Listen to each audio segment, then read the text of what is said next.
ಚಿನ್ನ ಮೈ ಮೇಲಿದ್ರೆ ನೋಡೋದಕ್ಕೆ ಚೆನ್ನ, ಅದು ನಮ್ಮದೇ ಆಗಿದ್ರೆ ಓಕೆ. ಎಲ್ಲಿಂದಲೋ ಅಕ್ರಮವಾಗಿ ತಂದಿದ್ರೆ ಜೈಲು ಸೇರೋದು ಜೋಕೆ. ಹೀಗೆ ದುಬೈ ಫ್ಲೈಟ್ ಹತ್ತಿ ಕೆಜಿಗಟ್ಟಲೆ ಚಿನ್ನ ಹೊತ್ತು ತಂದಿದ್ದ ರನ್ಯಾ ಪರಪ್ಪನ ಅಗ್ರಹಾರ ಪಾಲಾಗಿದ್ದಾಳೆ. ಈಗ ಸ್ಯಾಂಡಲ್ವುಡ್ ನಟಿಯ ಅಸಲಿ ಮುಖದ ಬಗ್ಗೆ ತನಿಖೆ ಜೋರಾಗಿದೆ. ಈಕೆಯ ಗೋಲ್ಡ್ ಶಿಕಾರಿಗೆ ಯಾರು ಸಾಥ್ ಕೊಟ್ಟರು ಅನ್ನೋ ಬಗ್ಗೆ ತನಿಖೆ ನಡೀತಾ ಇದೆ. ಇದೀಗ ಬಂಗಾರದ ಬೇಟೆ ಕೇಸ್ಗೆ ಕೇಂದ್ರದ ಮತ್ತೊಂದು ತನಿಖಾ ಸಂಸ್ಥೆ ಎಂಟ್ರಿ ಕೊಟ್ಟಿದೆ.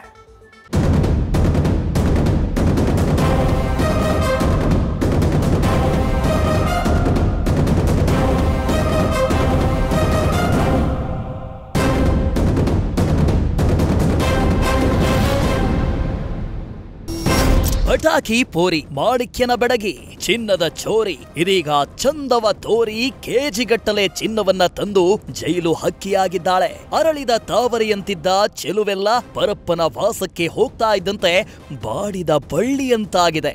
ಈಗ ಆಕೆಯ ಗೋಲ್ಡ್ ಸ್ಮಗ್ಲಿಂಗ್ ನಲ್ಲಿ ಮತ್ಯಾರ ಕೈವಾಡ ಇದೆ ಅಂತ ಡಿಆರ್ಐ ತನಿಖೆಗೆ ಇಳಿದಿದೆ.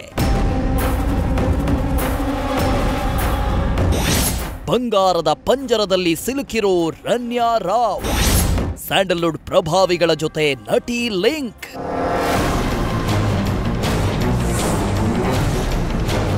ಗೋಲ್ಡ್ ಸ್ಮಗ್ಲಿಂಗ್ ಕೇಸ್ನಲ್ಲಿ ಮಾಣಿಕ್ಯ ಚಿತ್ರದ ನಟಿ ರನ್ಯಾ ರಾವ್ ಬಂಧನವಾಗಿದ್ದಾರೆ. ಇದೀಗ 14.8 ಕೆಜಿ ಚಿನ್ನದ ಮೂಲವನ್ನ ಬೆನ್ನತ್ತಿ ಡಿಆರ್ಐ ಅಧಿಕಾರಿಗಳು ತನಿಖೆ ನಡೆಸುತ್ತಿದ್ದಾರೆ. ಎಲ್ಲ ಆಂಗಲ್ಗಳಲ್ಲೂ ಪಿನ್ ಟು ಪಿನ್ ಮಾಹಿತಿ ಕಲೆ ಹಾಕ್ತಿದ್ದಾರೆ.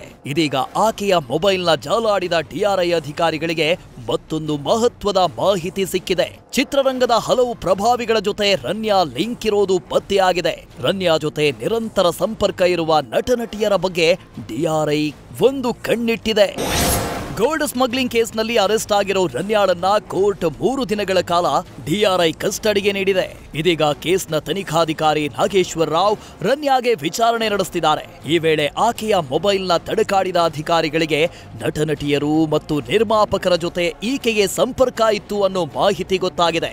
ಈಕೆ ಜೊತೆ ಚಿತ್ರರಂಗದವರು ಹಣಕಾಸಿನ ವ್ಯವಹಾರ ಮಾಡಿದ್ರಾ ಅಥವಾ ಚಿನ್ನ ಖರೀದಿಸಿದ್ರಾ ಅಂತ ತನಿಖೆ ನಡೆಸುತ್ತಿದ್ದಾರೆ. ಜೊತೆಗೆ ರನ್ಯಾ ಮೊಬೈಲ್, ಲ್ಯಾಪ್ಟಾಪ್ನಲ್ಲಿ ಸಿಕ್ಕ ದಾಖಲೆಗಳ ಬಗ್ಗೆ ಪ್ರಶ್ನೆ ಮಾಡಲಾಗಿದೆ. ಈವರೆಗೂ ರನ್ಯಾ 40 ದೇಶಗಳಿಗೆ ಪ್ರವಾಸ ಮಾಡಿರೋ ಮಾಹಿತಿ ಸಿಕ್ಕಿದೆ. ಅದರಲ್ಲೂ 27 ಬಾರಿ ದುಬೈ ಪ್ರವಾಸ ಮಾಡಿದ್ದು, ಇಷ್ಟು ಬಾರಿ ಹೋಗಿದ್ದೇಕೆ ಎಂಬ ವಿಚಾರಣೆಯನ್ನ ತನಿಖಾಧಿಕಾರಿಗಳು ಮಾಡಿದ್ದಾರೆ. ಬಂಗಾರ, ಹಣದ ಮೂಲದ ಹಿಂದೆ ಬಿದ್ದ ಡಿಆರ್ಐ. ನಟಿ ರನ್ಯಾ ಗೋಲ್ಡ್ ಸ್ಮಗ್ಲಿಂಗ್ ಕೇಸ್ಗೆ ಸಿಬಿಐ ಎಂಟ್ರಿ.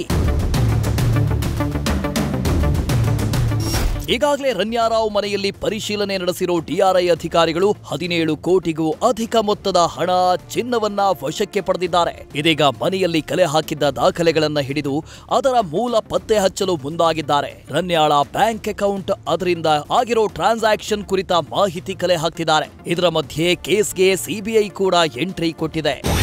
ನಟಿ ರನ್ಯಾ ಗೋಲ್ಡ್ ಸ್ಮಗ್ಲಿಂಗ್ ಕೇಸ್ಗೆ ಇದೀಗ ಸಿಬಿಐ ಕೂಡ ಎಂಟ್ರಿ ಕೊಟ್ಟಿದೆ. ದೆಹಲಿಯಿಂದ ಬಂದ ಸಿಬಿಐ ಅಧಿಕಾರಿಗಳು ಪ್ರಕರಣ ದಾಖಲಿಸಿಕೊಂಡು ಚಿನ್ನದ ಬೇಟೆಯ ಪ್ರಕರಣದ ತನಿಖೆ ನಡೆಸುತ್ತಿದ್ದಾರೆ. ಡಿಆರ್ಐನಿಂದ ಪ್ರಕರಣದ ಮಾಹಿತಿ ಪಡೆದಿರೋ ಅಧಿಕಾರಿಗಳು ಇದರಲ್ಲಿ ದೊಡ್ಡ ಸ್ಮಗ್ಲಿಂಗ್ ಸಿಂಡಿಕೇಟ್ ಭಾಗಿಯಾಗಿರೋ ಬಗ್ಗೆ ಅನುಮಾನ ವ್ಯಕ್ತಪಡಿಸಿದ್ದಾರೆ. ಅಲ್ಲದೆ ಕಸ್ಟಮ್ಸ್ ಅಧಿಕಾರಿಗಳು ಭಾಗಿಯಾಗಿರಬಹುದು ಎಂಬ ಶಂಕೆ ಮೂಡಿದೆ.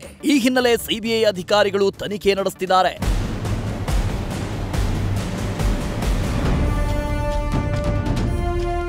ಗೋಲ್ಡ್ ಸ್ಮಗ್ಲಿಂಗ್ ಕೇಸ್ನ ಮಧ್ಯೆ ರನ್ಯಾ ರಾವ್ ಇತಿಹಾಸ ಕೆದಕಿದಾಗ ಮತ್ತಷ್ಟು ಮಾಹಿತಿ ಬಯಲಾಗಿದೆ. 3 ಕಂಪನಿಗಳಲ್ಲಿ ಈಕೆ ಕೋಟಿ ಹೂಡಿಕೆ ಮಾಡಿರುವುದು ಪತ್ತೆಯಾಗಿದೆ. ಇಷ್ಟೆಲ್ಲ ಇದ್ರೂ ಸ್ಮಗ್ಲಿಂಗ್ಗೆ ಇಳಿದಿದ್ದೇಕೆ ಎಂಬ ಪ್ರಶ್ನೆ ಮೂಡಿದೆ. ಸ್ಮಗ್ಲಿಂಗ್ ದಂಧೆಗೂ ಈ ಕಂಪನಿಗಳಿಗೂ ಸಂಬಂಧವಿದೆಯಾ ಅಂತ ತನಿಖೆ ಮುಂದುವರೆದಿದೆ. ಬಂಗಾರದ ಮೇಲಿನ ಮೋಹ, ಹಣದ ದಾಹ ನಟಿ ರನ್ಯಾ ರಾವ್ನ ಬಂಗಾರದ ಪಂಜರದ ಗಿಳಿಯನ್ನಾಗಿಸಿದೆ. ಇದೀಗ ಚಿನ್ನದ ಚೋರಿ ಪರಪ್ಪನ ಅಗ್ರಹಾರದಲ್ಲಿ ಮುದ್ದೆ ಮುರಿತಿದ್ದಾಳೆ. ಚಿನ್ನದ ಮೂಲವೇನಾದ್ರೂ ಪತ್ತೆಯಾದ್ರೆ ಮತ್ತಷ್ಟು ಜನರಿಗೆ ಸಂಕಷ್ಟ ಕಟ್ಟಿಟ್ಟ ಬುತ್ತಿ. ಪ್ರಜ್ವಲ್ ನಿಟ್ಟೂರು ಜೊತೆ Sandesh, crime bureau, news first. News first ನಿರ್ಭೀತಿಯಿಂದ ನಿಮ್ಮ ಪರವಾಗಿ.